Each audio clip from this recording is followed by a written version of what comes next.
Good afternoon, everyone. BC Richfield here, coming to you live from London. It's just gone a couple of minutes past midday here, making it a couple of minutes past 1100 UTC. A really big shout out to everybody that's been tuning in for the live shows today, including all of you that are here today. We've been getting so many people on these shows recently, and it really is a blessing. Lots of you reaching out, lots of you finding help, lots of you with really good questions, and yeah, just really appreciate you all being here. So we're going to start in a slightly different format rather than me normally opening with the Bitcoin chart, rambling on for a little bit, and then making my way back to the news. As you can see from the screen in front of you, we are in fact on the news today, which might be a shock and horror for some of you. But as you know, we always cover this on the show. We're looking for key volatility drivers intraday and also, bigger picture drivers. Why are the markets risk on at the moment, right? Why does it make sense to back the risk bid? S&P 500 performing really well, the NASDAQ, the Magnificent Seven stocks, obviously propping them up, things like Tesla, Microsoft, Nvidia. So as we look at the risk market unfolding and the market's appetite for risk, ultimately that serves cryptocurrency pretty well. Okay, we need to be on a risk-on environment. We need to be in a risk-on environment, in order for cryptocurrency to thrive. We haven't seen the decoupling in Bitcoin and assets like people would like to see. I'm not saying that it won't happen, but at the moment, typically we want to see a thriving risk market. So we're going to take a look at that. But really, the key drivers here are, as we go and take a look at the chart, we can see that there really hasn't been that much to write home about yesterday after Trump's speech. All right, we'll take a look at the charts in a minute, but this is what we had here, 9 p.m. my time here in London last night. No major news events. All right, Craigie boy, hello. What happened Monday? Did you turn your machine off and on? Yeah, it was not actually a technological problem that took me out on Monday. I actually had a short breakaway with Yuki. We've got a little place kind of in the woodland and on the coast, just on the Suffolk coast, that we kind of nip off to for a few days here and there. Monday for me is normally a non-event day. Most traditional market traders are looking at Monday, and unless there's been something significant from the prior week, we've gapped, etc., normally waiting for that Monday's range to play out and then play them from there. So was obviously still involved with it, but didn't really get the opportunity to be live with you, which was a shame. I do miss those shows. I had to say, it feels weird just doing one major live show. Obviously do other streams with the TBN members pretty much daily, but really do miss these. Anthony, hello mate to you as well. So what are we looking at here? Let me run you through it. So obviously today, Wednesday the 11th of June, we have core CPI coming in today, which is important. We have CPI month on month, core CPI month on month, and CPI year on year. And we can see from the projections, they're forecasting 0.3 for core CPI, 0.2 for CPI month on month, and 2.5% for CPI year on year. Now, as traders, they're going to be more interested in the month on month figures. All right, the more kind of relevant ones. The year on year is a lot more, obviously, a longer projection, so less relevant to the immediate term, especially when we've got things like tariffs and other kind of volatile catalysts to kind of price into this market. There's a lot of uncertainty around at the moment, and typically markets don't like that. But one thing that is certain is that the markets are a lot faster and smarter than the news. the news comes out, people think it has this really long-lasting effect. There's so many eventualities that are all modeled out for situations like this, all the way through to black swan events, that the markets adapt very, very quickly. All right. So when you see that, quite often people will be waiting for this print to move the dial, right? But actually, a lot of the preliminary data will already be priced in from the market. Thursday is a really big day here as well. So for me here in the UK, looking at GDP month on month, interesting, forecasting 0.1% down. Even anything as not as bad as anything that, or a little bit worse, wouldn't be that bad, considering the absolute fucking muppet that we've got in charge of that in Rachel Reeves, and the saggy puppet that is Keir Starmer. But anyway, politics show coming soon. Thursday, 1:30 p.m. These are the markets we're really interested in, because they're the markets that move the world. The US markets, core PPI month on month, PPI month on month, and then unemployment claims. Big miss on that last week, but didn't really change the dial too much. Then we've got consumer sentiment and inflation expectations coming in on Friday. So basically, we have a lot of news catalysts hitting the market this week. If you are an intraday trader, crypto, Forex, indices, whatever it is, these are really, really key things to watch out for, right? So we can see some really nice injection of volatility. We did trade the NASDAQ with members yesterday, actually, and it was just a horrific day for price action. No real key news drivers, very, very kind of tight range off of the open. So we finished the day marginally up, but it was a lot of hard work. Often, your intraday players will want to see some kind of, news injection in the market to drive that volatility, and then forcing the market to react. All right, so that's where we are today. So through to 1:30, just under an hour and a half from now, is when we're going to get the CPI prints. So do keep an eye on that. Nick, hello, mate. And yes, thank you, Craig. It was a lovely break. We had some pretty on and off weather here, but we don't care. It was nice and cool. So Yuki, for those of you who don't know, I have a husky. She was in her element, tons and tons of woodland walks, and I think we did probably an average of about 12 to 15k a day, I think. So yeah, it was nice to get out and about. You've always got the charts on your phones, right? But as an intraday specialist, for me, made a lot of sense to have a little break over that weekend. Anyway, let's get on the charts, which was what I know most of you are here for. I think people that are coming in are now here. We've got about 1,000 of you watching this live, so big shout out to everybody that's here. Now, let's take a look at the charts, right? So what are we looking at here? We've got the Bitcoin daily chart. Let's just zoom out here to the weekly, right, and see why. A lot of the there's been a lot of kind of bearish stuff. To be honest, guys, be really careful on things like crypto Twitter and that, right? Always validate people you're listening to, because sometimes they're just not traders. Sometimes they're barely human beings, and they can really, really stir up a lot of nonsense. But you also need to remember there are some smart players on there as well who are using Twitter as like an engagement sentiment. People will put out there incredibly bearish posts that are in a bullish market for either engagement farming or to gauge the market's reaction. This has happened in markets for years, the manipulation of the traditional media, for example, around the stock market, putting out feeler articles. The Wall Street Journal are notorious a-holes for it, right? Like posting fake news or old news as new news in order to gauge a market's reaction. It's basically like a sentiment check. So what you always want to do is kind of zoom out. What I would say is never ever hang on to somebody else's analysis, whatever it is. Find it, absorb it, and validate it based on what you know. And if your market knowledge really isn't that deep, then understand small niches first, so that you can at least bring something of your own to the party, and then find very, very good people to work alongside, right? Or to work with, or to learn from. I obviously highly recommend the Bird Nest. It's, where I'm head of trading. Got a magnificent team over there, but there's some other incredible groups out there as well. What I would just say is, go and try these places out, find out where you fit, who takes care of you, who's providing the kind of information. And if you're in for trading, then, just find a trading group that has professional traders with proven track records that post all of their results, all their trades, the up, the down, the P&L every month, because there's very few groups out there like that, which is what we pride ourselves on. And like I say, there are others as well. So, just do your homework, right? But if you do have an ability in this market, then stick to that. I mean, Jesus, the amount of macroeconomists we saw fly out of the charts recently, people that, were saying things that were so far wide of the mark, they're just reading something, regurgitating it, throwing it out there. Make sure you have a validation for your information, all right?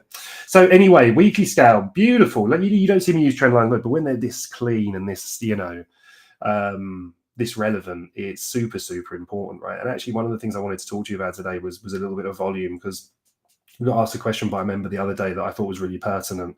They said, it's okay watching each other, but often when I'm kind of trading breakout plays, and I'm much more of a mean reversion kind of guy, right? So this is really important for me to understand where we have the reversals or possible acceptance over a level, right? So first of all, I want to see really clean levels. This was just so clean. Never even had to really move this since we got the second touch. So first thing that I'm looking for, just to focus this on reversals, right? First of all, look at the wicks coming above this level, tell you that there's not acceptance, high wick, body like that, and basically it's a an inverse hammer or a pin bar candle that's showing you that, think of it like a weight. You want to see the biggest weight possible on the top, and then ideally a tail wick lower or no wick at all if you want price to go up. So think of that like a balloon. So for example, this candle here, full of air, you want to see the string dangling down to the bottom. If it has one, minimal as possible. If it doesn't have one like that, even better. And then you're just assuming the price is getting lifted up here. This one here is the same. Yes, it's a bearish close, but look at the body with the tail down. It's a pin bar with a short nose. Then we get this deceptive little candle, right? Because this is actually quite a bearish candle here. Let me zoom in for you. I'm just going to run through this very quickly so you get the context of the higher time frame analysis, right? So as we see here, long wick to the upside and then the body at the bottom. So this is like an inverse hammer or like a bearish pin bar with a short nose. So let's just take a look at this candle though from a volume perspective, and then look how 1, 2, 3, focus on the green candles. We've had the breakout here under rising volume. We had the pullback here, and then now this candle, even though it's a bearish candle, look how the volume's risen. So we've got 1, 2, 3, 4 rising volume candles here, confirming this from a volume perspective as a higher probability breakout. Even if you waited for this candle, right, and just look how clear and obvious this move up is here from volume, then don't worry about being late to the game. Just don't look. When you trade this and it breaks out here, you just want to wait, right? Wait for the confirmation. You've seen the weekly close, wait for this week to open and draw down, and then look to take your positions. If it starts to run away from you, let it run, all right? So incidentally, we were looking for the same thing here on this breakout right now. This was actually a little bit more muted, this one, right? But one of the things that we could see as price came into this level, one of the other things we look for with volume is sellers being absorbed, right? So again, red candle, think of it as this, high, that's lower, the next red candle print is lower. And also just look at how the volume bars are just stacking down here, Then yes, we get this little pickup in volume here, right?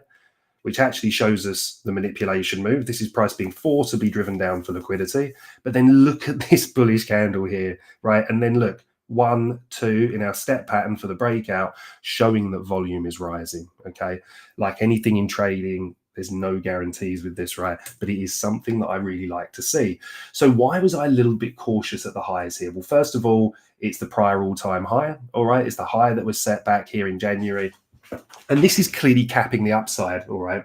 So this is clearly capping progress. We've seen price come in, 1 weekly rejection, 2nd weekly rejection. This one didn't even retest it. But what I love about this candle here, right, is even though it looks super bearish, right, you've got a doji candle here, price is driven down. What have we done? We've driven down into a weekly gap, which was our main target here. Go and watch the sessions back.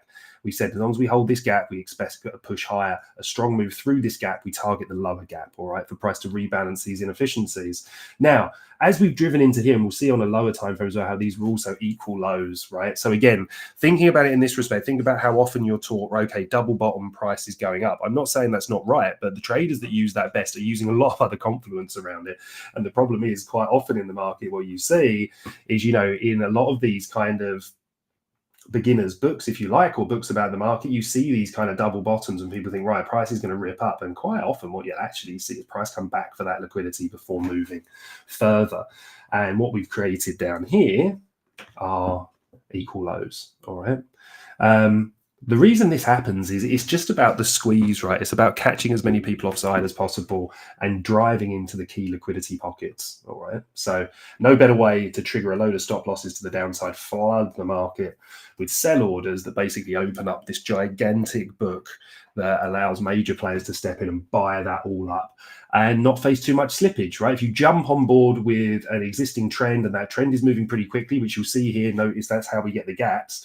Think of the gaps like slippage, right? So as price comes in, you see this, and if the players buying in here, you see the deviation. There's basically so much money in here. They're getting all their orders filled at the level that they want to get them filled, pretty much, right? If you're starting to buy into a strong trend on the way up, you can get slippage, and therefore your orders, then your average order becomes here and your risk to reward becomes a lot worse. Okay. That's henceforth, just a short explanation of that. However, the other thing is here is prices come into this level, yes, bearish candle, but actually quite bullish here. But the thing that showed me a little bit of caution is since we come from this high here, bearish candle here, obviously, and then we've seen a lower candle volume here, all right? Mandatory myocarditis is like every day now. It pumps and it dumps, it pumps and it dumps. Rigged system. Yeah, I mean, I don't know if it's rigged, mate, but I do know what you're saying. I think the key thing is here that with any market, you're always exposed to not just smarter people, but people with just infinitely more resources, right? So coming from kind of traditional markets, if you're looking at that, it takes a lot to move these. Henceforth, we've seen people like Donald Trump, president of the US, come out and make news reports that suit his narrative in the market.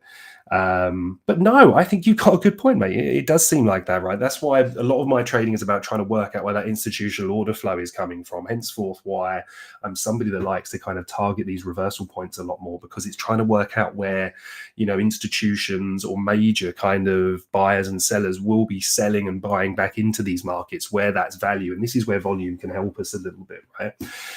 So, for example, you see the falling volume down here, you get the manipulation here, then you see the large expansion, right? You've got no confirmed setup here, but then you see rising volume here and here, and you see the people starting to step in, then you get this breakout and you say to yourself, okay, well, where else can I be a participant? This gap or a close above here, and that one here as well. Oh, mate, no, you're very welcome, buddy, and really do appreciate anybody that takes the time to comment, as long as it's constructive like yours. However, that's henceforth why price spends most of its time mean reverting, right? It's kind of that transfer of money and wealth quite often, but there are ways to beat the system, or not beat it, but to actually join it, right? And I think one of the key things is really understanding what type of trader you are. But, that's probably a story for another time. But yeah, absolutely, these markets are controlled by major players. Elon Musk moved the Bitcoin market, the Doge market, Trump's moved traditional markets, Musk has moved traditional markets. People forget that any attack by Trump on Musk is ultimately felt by Tesla, and Tesla is one of the biggest companies that uphold the S&P 500, the Nasdaq, etc. Right?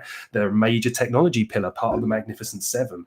Any attacks on that, any misinformation coming out about maybe competing AI systems, that will remain unnamed, coming out of China, which takes a really hard hit to Nvidia, starts to mean that we see the shakiness start to come into those stocks, and the stocks that are the cornerstones and the pillars of the key risk markets like the Nasdaq and the S&P 500 start to shake a little bit. And in that case, then you see the de-risking, and ultimately then everything kind of sees that drop. But yeah, it is really hard. It is hard to predict. And that's why you got to set those key levels, have a plan, and just say, look, price comes into that level, I'm going to execute on that plan. Something that just made me a little bit hesitant anyway at these highs, other than the fact that we're engaging another, the all-time high, is the fact that we just had this falling volume. All right. So that's really where I am on a weekly scale. Looking at this on a daily scale, let me zoom this in for you guys, right? This is my key point of interest at the moment. What's quite interesting is we've seen the rejection here. I did expect price to run up to this high, but actually could have done us a really big favor here, leaving these equal highs. Again, think about double tops, double bottoms, right? These aren't even as close as that, but this low here, yeah, that low actually swept that, by the way, right? You've got this low here, and this low here. It's like trend line liquidity, almost sloped liquidity. It's what we used to call clusters. And it's just there's stop losses under here, stop losses under here, stop losses under here. If smart people have sold up here, or whatever, whoever's sold up there, and price is now breaking down, again, you don't have to kind of, break your neck to trade these markets. You don't have to catch these reversals at the very highs up here. You can wait for the market structure to break down. You can look to see where you have the inefficiencies in the markets, right? You can look to see where you have the prior lows. This was the last low, yeah? The last key low before price broke structure. These lows are so often retested, or highs in the opposite sense, right? So, for example, this was the last key higher before price break structure to the upside. What happens is a much deeper move into it, but look how it's recovered here pretty quickly, all right? Either way, whatever your kind of plan is, I prefer targeting lows, highs, looking for repricing and gaps. You just need to make sure that you stick to that plan. And here on the daily, I think we potentially being given a gift here. Something I was discussing with the trading team, who it's been a real pleasure of mine to to lead for the last few years over at TBN. And we have a weekly meeting on a Monday after Monday's range has played out, and we're looking to kind of put the plays forward for the week to members, as well as obviously, for ourselves. We don't do anything from it. We're just doing what we would do day to day as professional traders, and we share that information with members.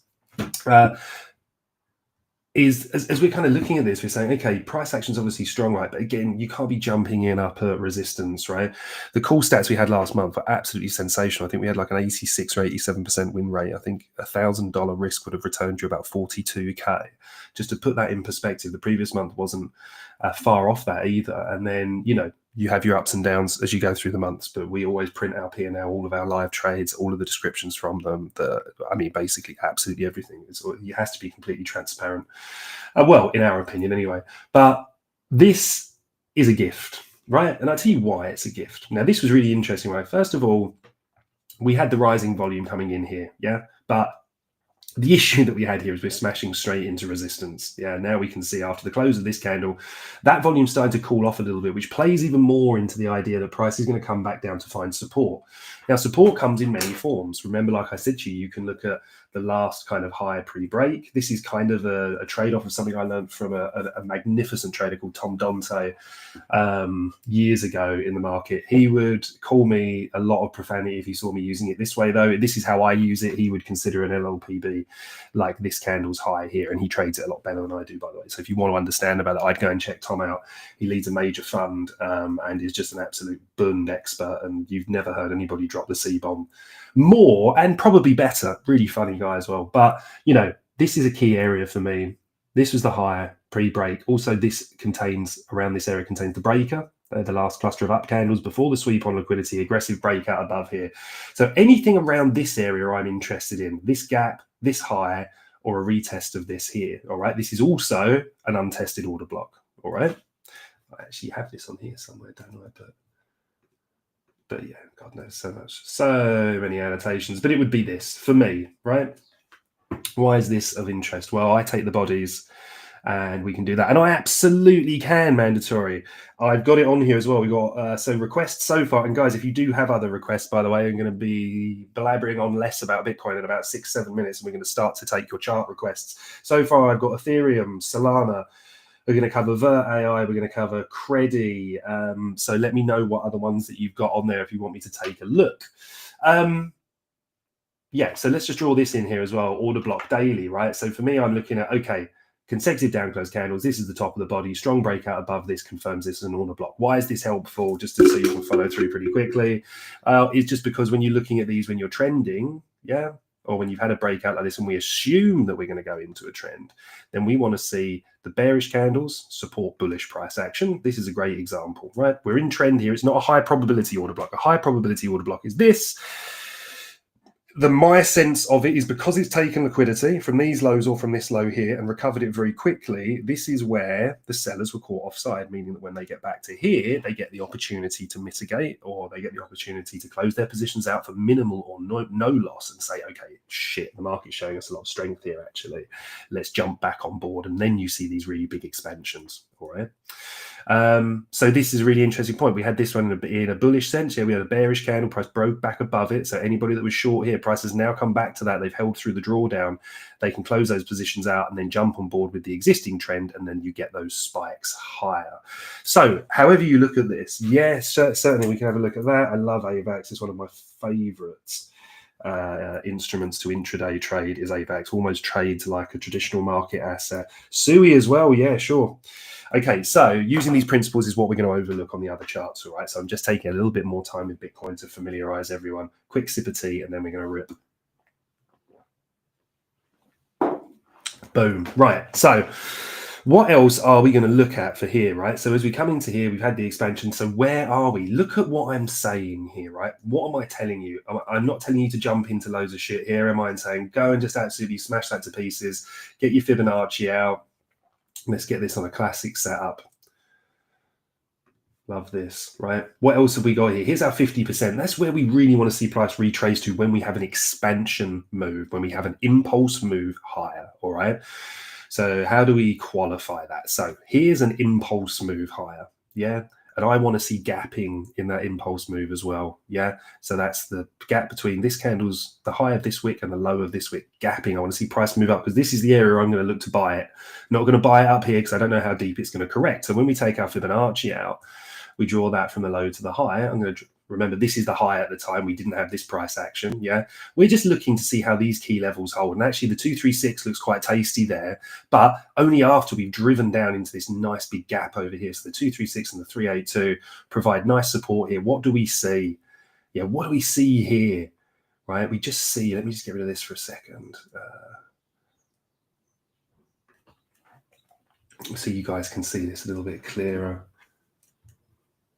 Because this is so important, the amount of students that we speak to and mentorship. So don't really, I only kind of keep 2 mentees a year now, just a little bit too busy, unfortunately. But one of the things, the key things I'm always going over with people is looking at absorption here, right? So this is the plan, yeah? The plan is we've had a large expansion move, and this is the clear and obvious gap that we want to be targeting. Let's do that in bright green so it really stands out, okay? So then what have we done? We can see we've had the expansion move. We haven't jumped in here. Yes, painful, I know, to wait. We haven't jumped in here. What do we see from volume here? We have this beautiful spike taking us above, then it's bearish, then the volume's dropped. So what have we got here when we look at the 2 bullish volume candles and the bearish one in the middle is we can see the price is moving lower, yeah? So we're struggling with the volume. We actually want to see the buyers stepping in here, right? When we look at the breakout here, look what happened from this candle here. Yeah, yes, we get the corrective move, but if this is the manipulation or the correction, then higher, slightly higher, even higher. The doji candle here is telling you to prepare for something on this. And if you don't get the breakout, you don't get the breakout. Or if you get the breakout and you get the deviation, you get stopped out, then you damn well better be considering shorting to the next liquidity pool lower because you've been part of that deviation at the top, right? That stop hunt, that swing failure, right? So there you go. So we've got that going down. So now as we look at this, we go, okay, well, let's overlay our Fibonacci from the low to the high of this impulse move. Just take the swing, the low to the high. So that's the low, that's the high. And now we're looking at it and saying, okay, well, why do we want to be a buyer in here? Yeah, we want to be a buyer in here because we've drawn down into this gap. Yes, we want the 50%, right? But we're always monitoring these areas because in a strong trend, you might hold the 236 or the 382, right? But I'm seeing a close below, yeah, the 236 is. So I'm saying, okay, I want to see a little bit more confirmation. We get a beautiful wick up and then we've wicked back down from the highs as well. Then this candle steps in here, right? And then we start to see rising volume. As we then step in, we're like, okay, you know, again, we've got a kind of short body pin bar here, but again, we've got short volume here, sell volume, right? So that's not what we're interested in. This is where I start to get really interested because look at this, look at the downside wicks here, look at the absorption coming in and then look, yeah, see how this volume candle here, the green one is higher than this one. This tells you you're in an area where this is now forming support, right? And even if we take our very rudimentary trend line here, I don't want to break the bodies and I have to go through at least one of the wicks. Even if we take a very rudimentary trend line like this, yeah, we can look at this and say, okay, this is the area where we're seeing compression. This gives us our first thing. We've had the higher candle here. We could start to scale into something here with very controlled risk below, or you can obviously wait for confirmation to come through as well. We've now got the low volume coming in at this point, all right? And then we get the breakout.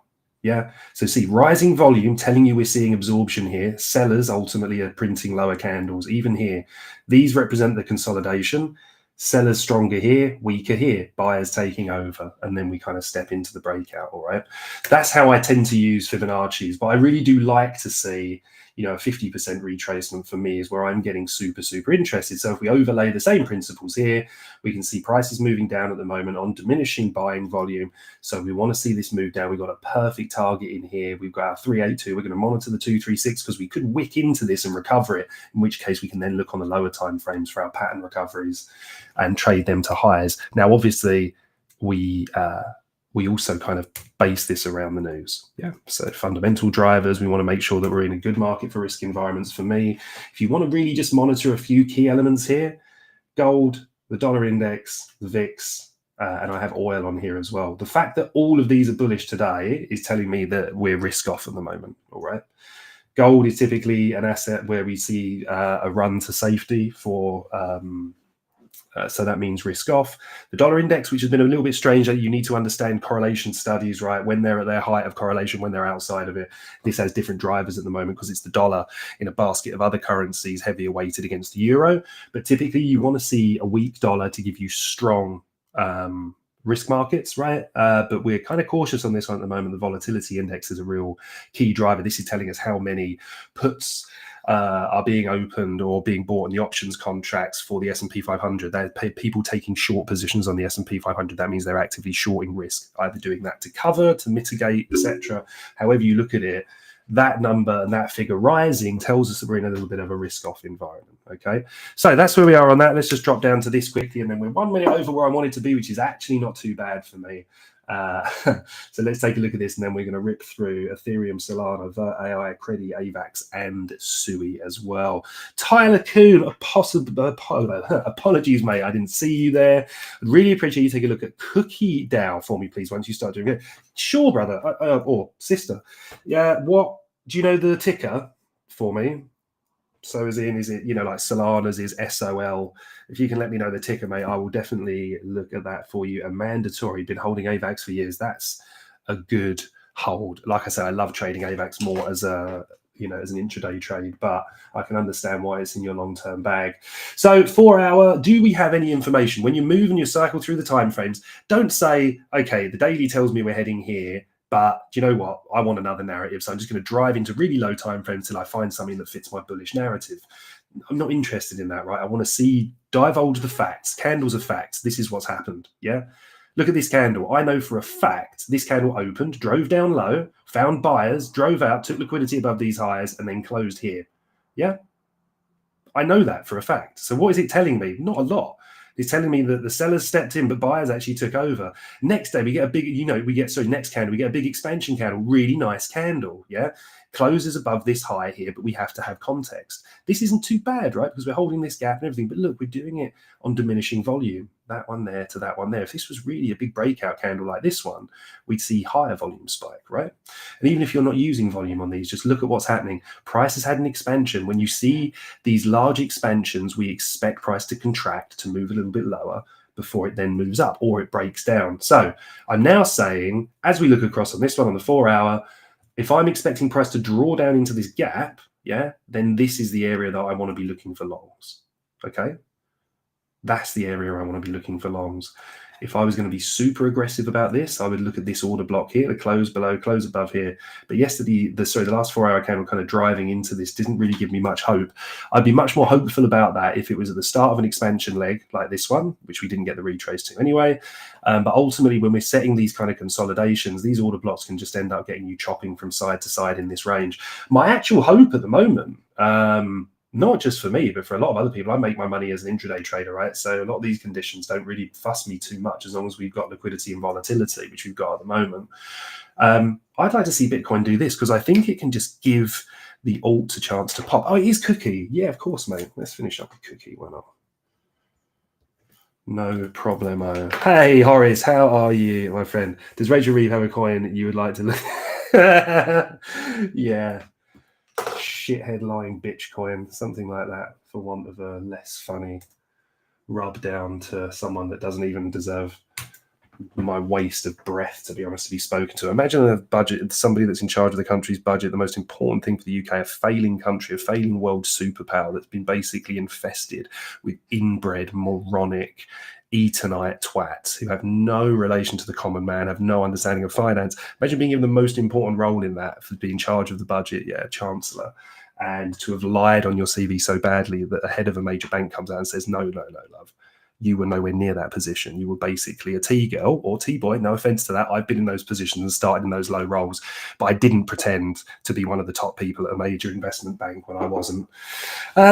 Anyway, the micro psycho, how you doing, mate? Always makes me laugh to see your name. One more plunge back to the lows. Swings over the next 3 months will be mega. Yeah, I think, look, ultimately my long-term view is we're still in a major bull market here. I think we're looking for things to cool off. The US are probably going to have to stick the money printers on sooner rather than later.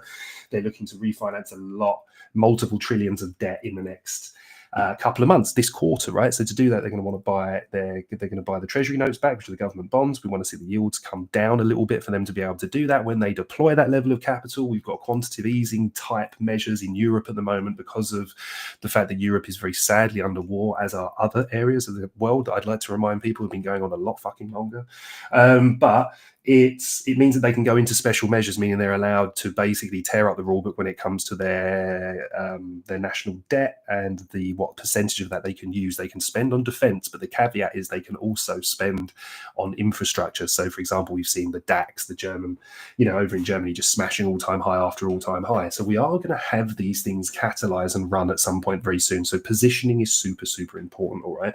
But at the moment, we still need to kind of batch that up and roll that into our key levels. All right.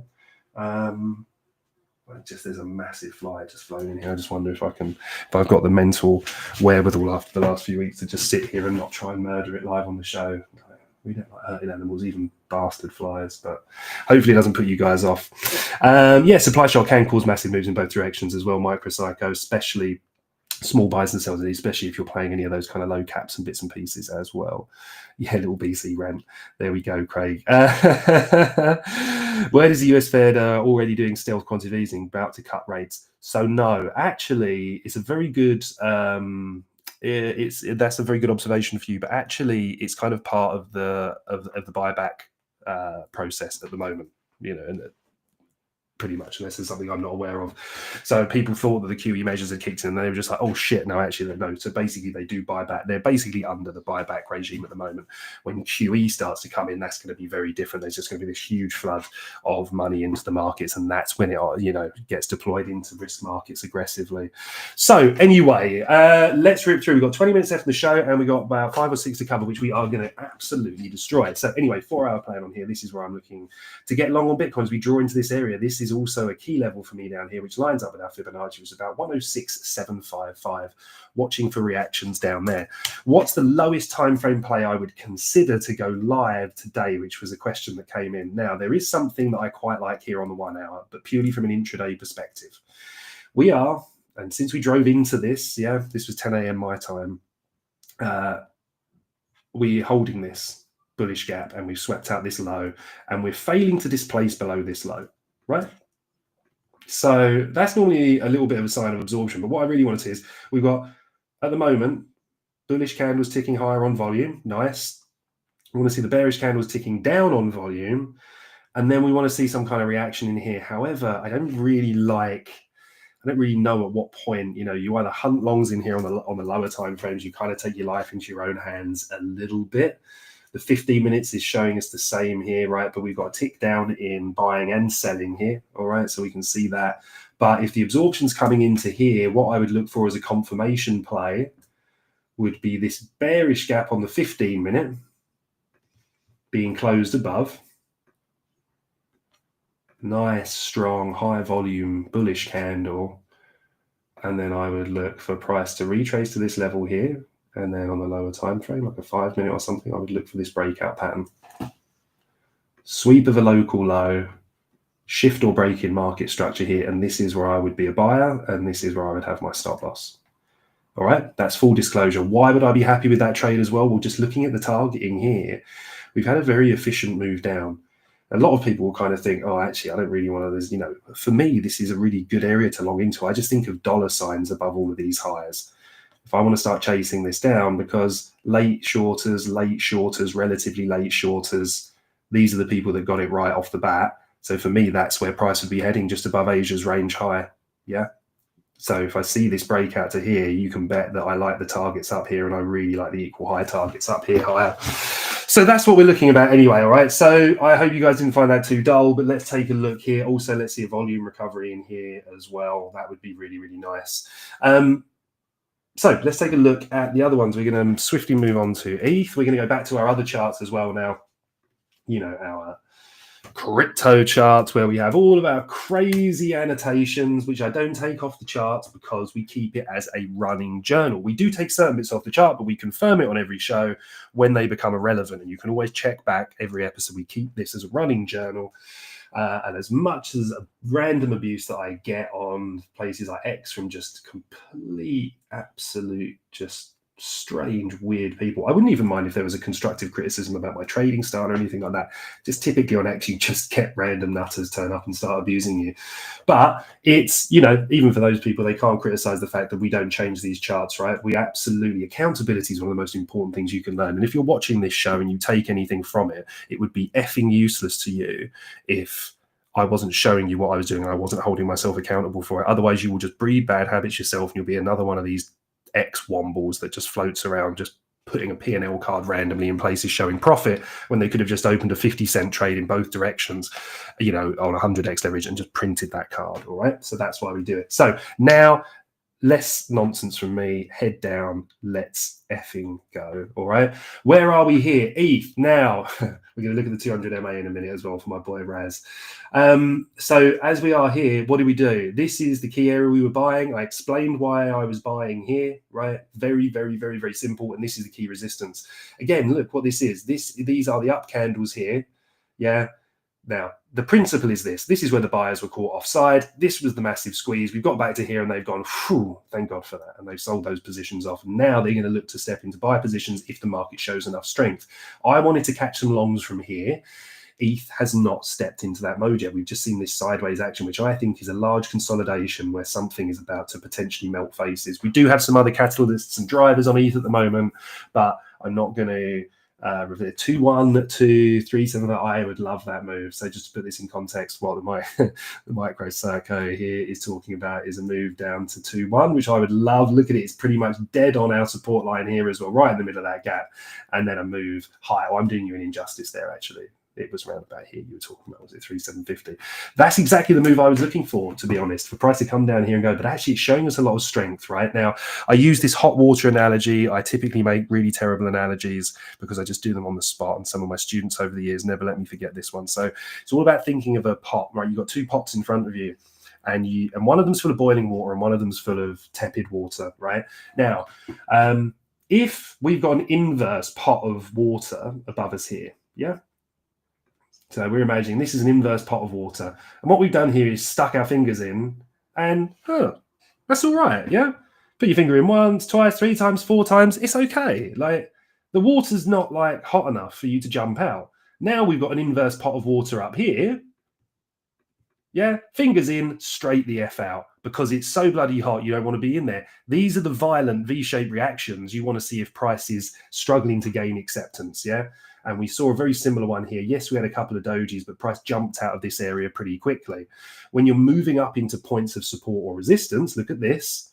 Yeah, where's our pot of water? Here's our pot of water. Yeah, it's dipping his fingers in. Is this telling you that it just wants to absolutely just tank through? This is, no, fuck that. But then look, you still had a few attempts. The bounce is weak, but at the same time, the absorption tells you this is going to go higher. And we just target the next key liquidity, which would have been this higher. So just a little funny story for you there. Well, probably not really funny, is it? But anecdotal. So here I'm happy with the fact that it's stuck here, but it's not really giving me much more information. The key thing for me here on ETH, we're going to look at that mess in a minute. Just have to forgive it as the way that it is. We'll delete some of it in a moment, but we all only ever adjust the charts live. So this is the key thing. This was the bearish gap. Sweep on liquidity. Yeah, remember, sweep on liquidity. We've now had price close above. Yeah, this was the up close candle, or the top of this one here, because it's in the same range. The up close candles before price broke down lower. All right, let's see. What is up? We don't get the volume on these, unfortunately, so you're going to have to forgive me on that front, but we would still be looking for this to be happening as volume's coming down, and then you want to see diminishing volume, and then obviously the buying volume increase here. But we got the close above it, meaning that bullish, right? Close above, violated this, close above this high, next key liquidity target here, and the next one is here. So at the moment on ETH, it's looking really nice. Happy that we're breaking out, happy that we're holding levels. Now, remember what I said before, yeah? When you see these large expansion legs or impulse moves, right? Then we look for a 50% retracement of that move, right? So we had that down from here. Oh, I'm going to have to end this file in a minute. Hang on. Oh, fuck off. There we go. Apologies for the language. So, to the 50%, right? I can't believe that's just fucking flown back in. Oh, there's another one. Hang on, guys, otherwise that's all you're going to hear on the microphone, isn't it? Here you go, DC, killing flies live on the show. Just like that. Anyway, apologies. So as we come back in here, as price has that move down, now this is where I would be looking to take shorts in here, right? Similar situation on the NASDAQ. We saw this breakdown with a key liquidity target lower. This was trading this yesterday. When we saw this breakdown into here and price came back to this level, these are the good areas to short. We had no key sweep here, but we did have a nice sweep of the high here, giving us a nice intraday place. But look how the 382 here. Sorry, let me just up that here. Yeah, it was recovered very quickly. And again, look at the absorption coming in. Ultimately, when you start ripping through levels like this, yeah, then volume or no volume, you can see that price is quite keen to move to the upside. However, let's not forget our rules here. Yeah, price might find support here and just rip to the moon. What's the last key thing that's happened is that we've held this bullish gap, right? And this is on the 4 hour, remember? So this is about as low as we like to drive these. We've held this bullish gap, had this really strong reaction, but see how we failed to kind of displace here. Price kind of moves and stutters around. Could mean that we just need to drive down a little bit lower into this. And I've not got a problem with that, because if I'm looking at the expansion leg here or the impulse move higher, yeah, we're not even at the 380. And what do I have at the 236 here? Nothing really. I don't really have anything for price to drive into unless it gets back down below the 50% here into this gap. So at the moment, you can see how I'm formulating these plans, right? If price runs hot from here, I need to see price break out above the key high time frame liquidity levels, hold and move higher. If not, here, or even better here, or the golden pocket is where I'm looking to step back on board. Because the other thing I'm always asking myself is, if I'm a major buyer here, if I'm like a portfolio manager, if I'm running a fund, if I want this kind of exposure to this, then what do I... if I want to get this past a risk manager, what am I going to do? Tell him I'm buying the top of this with, resistance straight overhead? I don't think big players are deploying capital here unless there's information that they have that's showing such a powerful move in the market that they want to jump on board, right? You breakout traders and stuff. But again, I still think you're better served waiting for acceptance back above this level here. Okay, so that was the first. We've now got 13 minutes. We're going to run through 1, 2, 3, 4, 5, 6 more. And then we are done. So, where are we? We were Solana. Here we go. So, Sol. Let's see how the plan has been playing out on Sol. How messy this looks, right? Okay. No, still looks good, right? Weekly plan, for those of you who didn't know, swept the highs, came back down. This is the buyer zone. Bought a lot of Solana here for several different reasons, really. Was a buyer here, yeah. Here, through here. Even when this one came in, actually had some orders set down here, which I was saying to everybody about, just a little bit above this wick low. It was in the 80, what was it, 80? Yeah, just in the 80s around here. We didn't get that, all right? So as we've kind of gone up, we've had the nice expansion now, price playing out. Yes, this looks really messy. What does it tell us? Here's the bearish weekly gap. This is what's capping price. I want to see price expand over this on a weekly scale. Then I think we're going to the all-time highs. So we've been using the daily and that a lot more here, right? We had this big daily gap.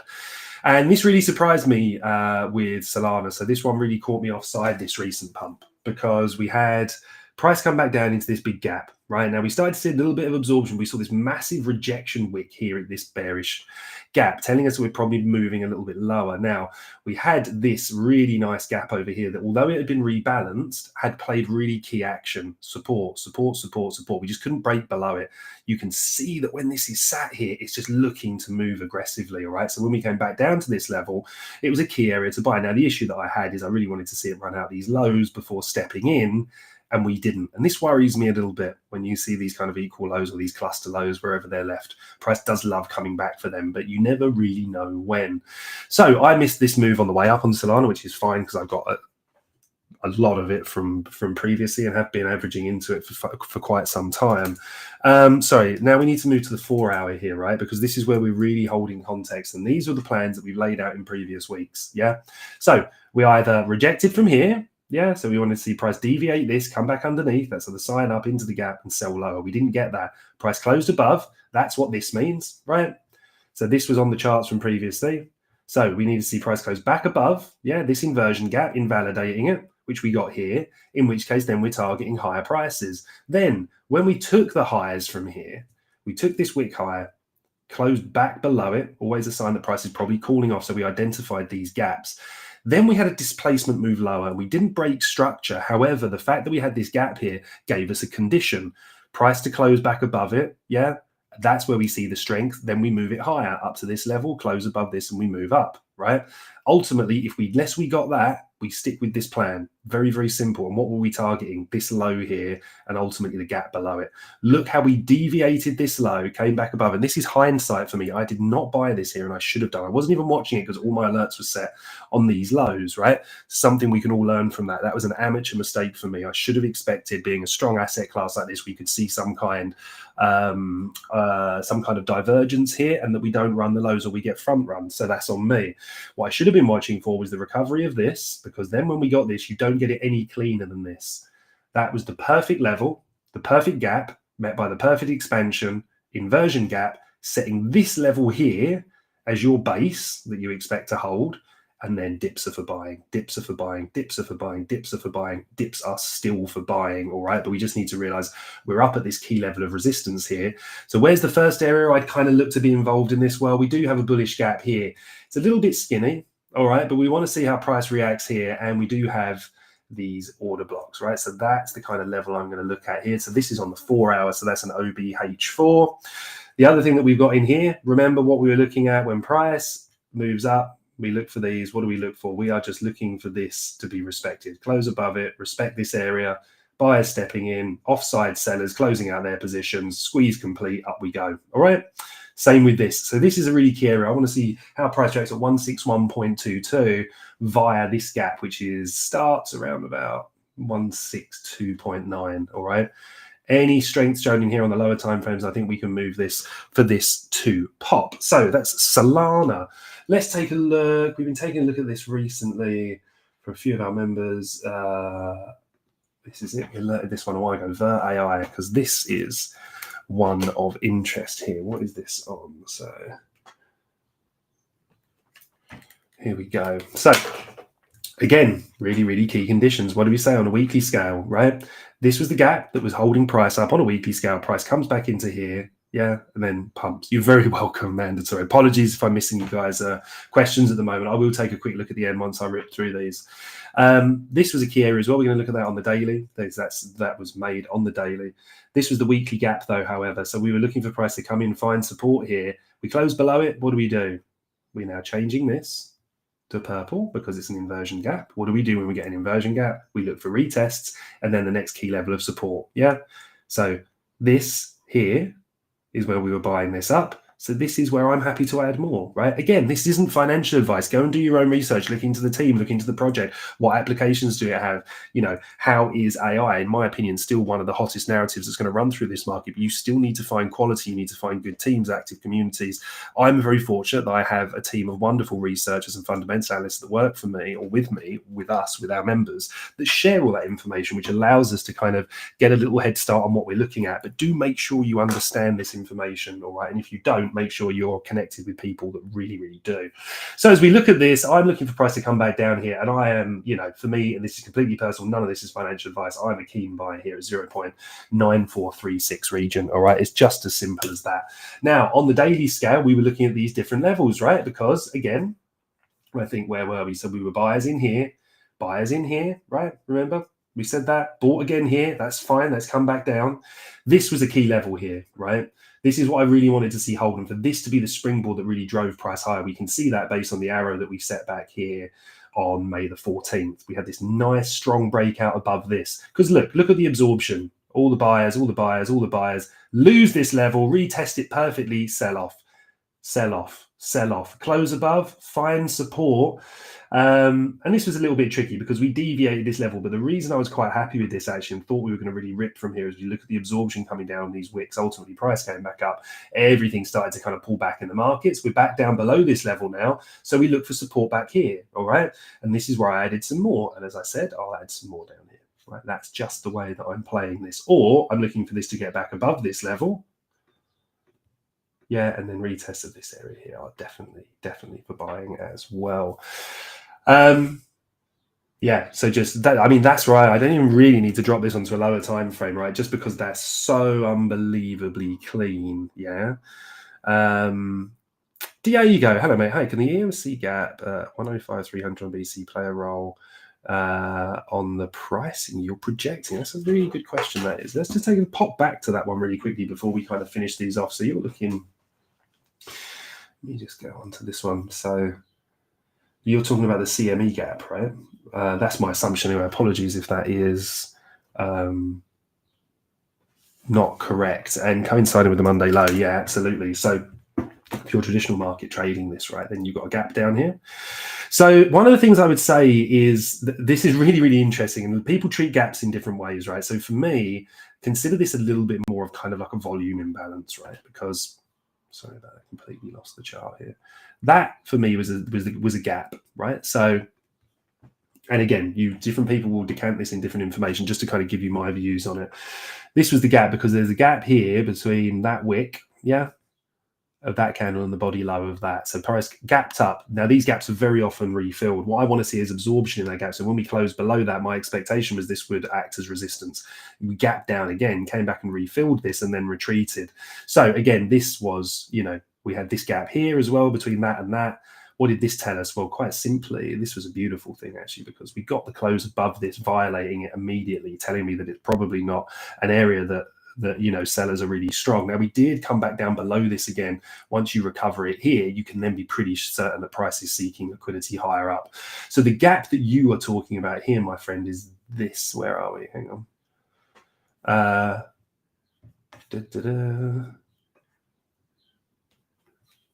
Hold the phone.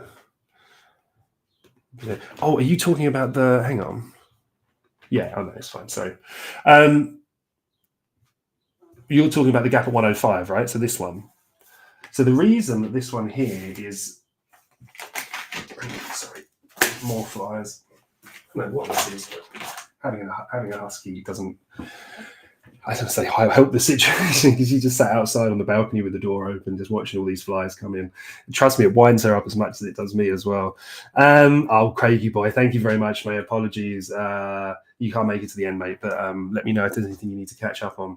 So this one for me here, yeah, we've got a gap between the bodies, but actually the wicks crossed over here. I'm not sure that we need to kind of revisit this here. The same with this one here. Yeah, we've kind of gapped up, we've left the wicks. Now, it's just when you kind of look at this, you don't always kind of refill these areas. Price again, look, you see you wick back down into this after the wicks cross over. So it's kind of more of a volume imbalance. Definitely a key area of interest here. So what I would do personally with this one is I would just mark this up body to body. Yeah, and I would have this as a slightly different color just to kind of say, okay, this is, this is looking like a good draw. However, what I'm a lot more interested in here is this. All right, this beautiful big gap, unless this is the one that you're talking about as well, mate. So apologies if you're not. Just like I say, lots of traders with many different styles of trading. Because this would make more sense actually, because you're talking about Monday's. Oh no, this one, yeah, Monday's low. I think this area here could definitely come into play, but I'm definitely watching the gap between this wick here and this wick here. Large expansion coming back up. I think price drawing back down into this area here would be good. I think we could easily see a wick down into this area, and then we want to see a strong recovery. But I think that's a really, really good point. I probably should cover this chart a little bit more. Just not a lot of people trading off the CME, but thank you for bringing that to my attention. Right, so let's flick ourselves over now onto, what was the other one we were after? Credi, that's it. This is another project I really like actually, and this thing has just been holding this level like an absolute soldier of fortune. Right, so weekly scale, this was just a beautiful level here, right? Resistance all the way through here, strong breakout, rip, holds this, gets back underneath, deviation, sells off, climbs back above, holds this as support, huge rip. Yeah, what do we do when we get back to this level again? And we did say this is kind of just the highlight of this should be in blue actually, not in green really, to mislead you, right? So this is consolidation. So any areas of key consolidation that lead to large moves are areas that I'm interested in. You don't just have to use these as just one way, right? If you come to a key consolidation like that, the price has really rocketed off of, when it reversed, when it comes back down to this area, unless you see that, if you see price rip through it and close through it like that, like it's nothing, then start targeting the next support level. Chances are that it's heading there, right? Look at the difference between the price action of the candles as it engaged this versus when we got to this red line or this blue box here. Look how immediately the long downside wick, and then look at them start to consolidate above support, and then whoosh, price moves higher. All right, let's just look at this now on the daily, where we're going to get our main context from. So again, forgive the squiggles and bits and pieces, but on a daily scale, you can see here, same thing. It's this gap here, the inversion gap, resistance, resistance, resistance. This is the gap that we need to see closed above, retested for price to move higher. Ultimately, I am a happy adder at this green box, all right? I've been saying it. You can look back on the sessions, added here, added here. And we just continue to hold this level, right? We just need that catalyst in the market moving us. It is a wild chart, exactly. We just need that catalyst in the markets right now moving us, to give us that big risk bid. You can see, look at this on the 4 hour, just these lovely pumps that are happening from here. We're just not seeing the follow through at the moment. So while we continue to hold this level, I think it's, for me personally, it's a good buy. It's certainly a massive hold. If we are lucky enough to get anything lower, where would I be looking? I'm looking down. This level still massively in play for me here at 0.0052548. So breakout plays above this. Yeah. And again, the arrows tell you everything you need to know. Watch for the breakout plays that's, start to add some here, strong reactions here, add some more. And then after that, it's just a case of enjoying the show. But at the moment, I'm enjoying accumulating these lower. If I wanted to buy this again, I'd be waiting for these lows to be swept out around about 0.00554525. Or like I said, down at this order block here, where I'd be very interested. Let's take a look at our friend AVAX.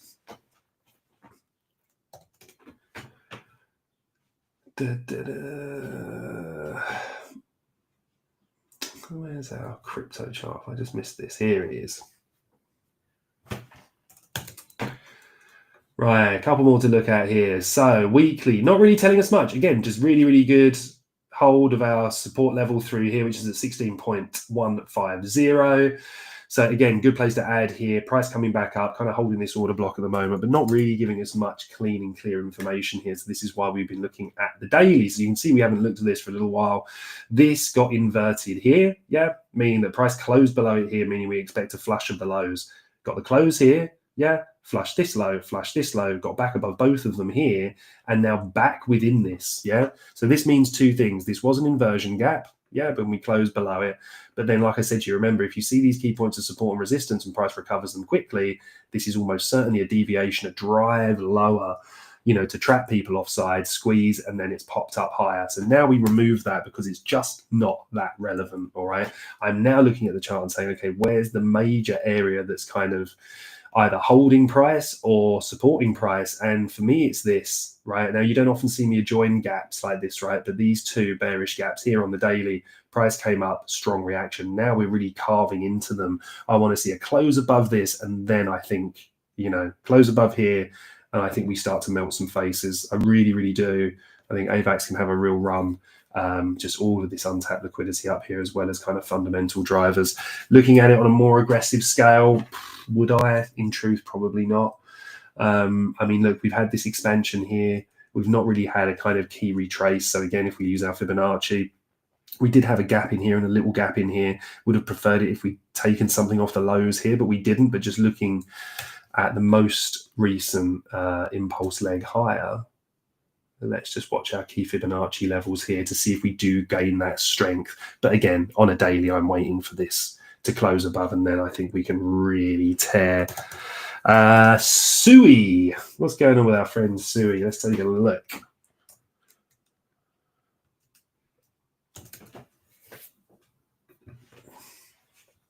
So we've got our key levels here. Obviously did that massive wanker thing of putting a magnet on the chart, so I must have been really confident about that. I think it's when we held this level down here, we saw on the lower time frames, you'll see in a minute, this strong move higher, and this was such a key support and resistance level. It just, when you'll see this on the daily, it didn't really look like it was going to move any less than that. Sui is a beast, and this is why we trade this one a little bit more aggressively, because of those reactions. We had this key level of absorption here as well. So again, what are we doing on this time frame that I really like? What's kind of supporting or capping the market? This big, beautiful, bullish weekly gap, followed by the sweep of this low. That price cannot break below at the moment. So we have to see this as absorption and price potentially looking to move higher from here.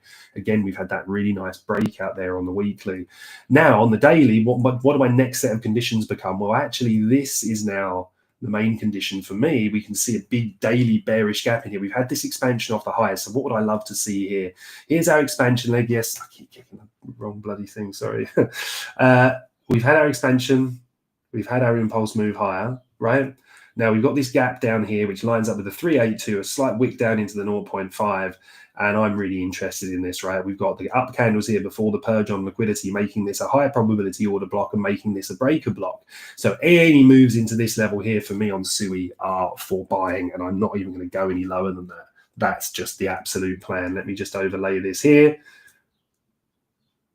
Right, and by the way, if you ever see this situation, if you're interested, of course, if you're not, don't worry. But if you're here in a bearish gap and you've got a bullish gap below and you're thinking, oh God, what do I do? Well, look, you've seen the rejection of the bearish gap. If you close above this, then look for retraces to this for it to pump. As long as this holds, look for price to react at the bullish gap, and don't be afraid to step in here because this gap has been rebalanced.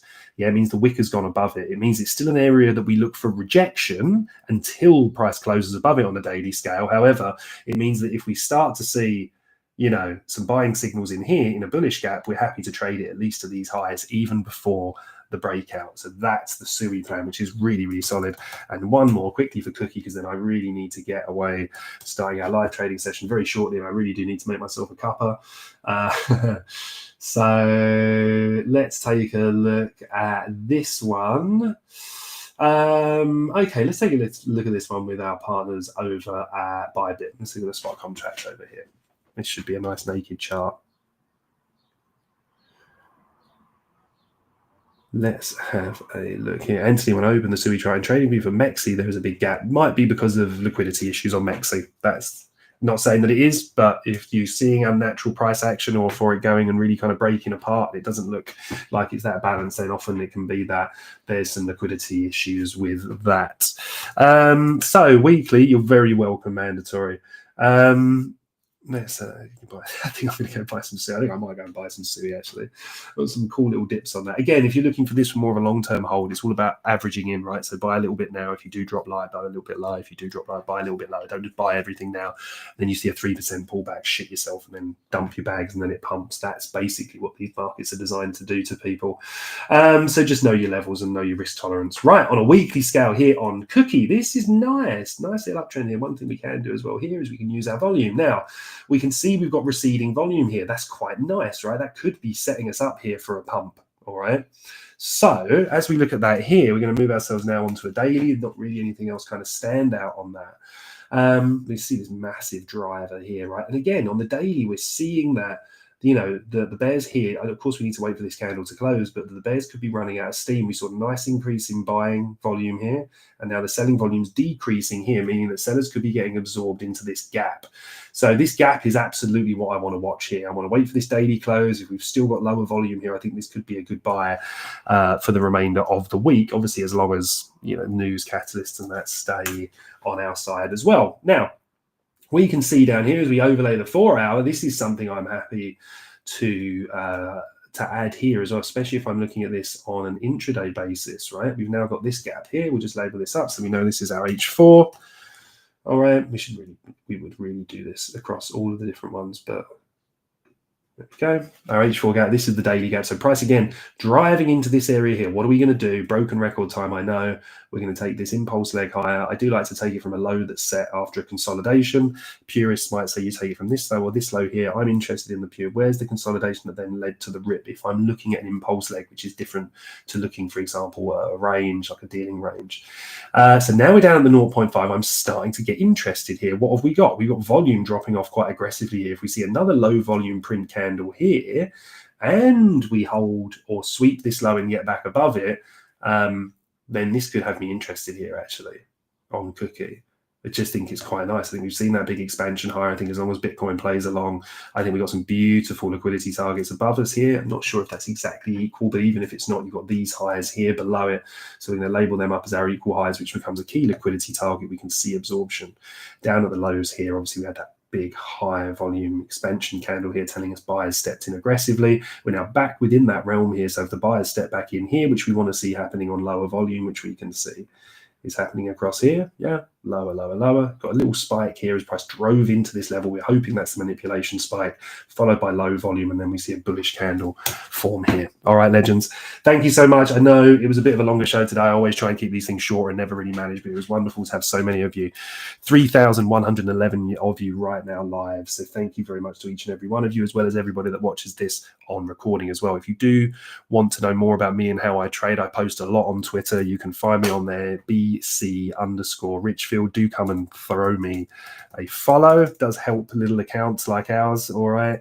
And also you can come and find me with my trading team and our wonderful team, including our head honcho Crypto Burb over at the Burb Nest. You can find all the information down in the description. So yeah, please do like and subscribe. If you do enjoy the content, guys, it really does help. So thank you very much for that, Tyler. Hopefully it was interesting for you guys. I'll be back again with you on Monday and then again on Wednesday. And for those of you that are with us over at the Burb Nest, live trading will start in about 5 minutes from now. So I'm going to run, slap the kettle on, then we're going to dive into the charts. Got some interesting setups we're looking at. Intra down the NASDAQ after that bastard chopped us sideways all day yesterday, finishing with just 0.6R to show for it. So no revenge trading, but often when you get those really brutal days, then we could be looking at a nice driver coming in today with CPI and taking some longs. We'll also be looking at AVAX and Solana as well. Have a fantastic day, everyone, and all the best for the week ahead.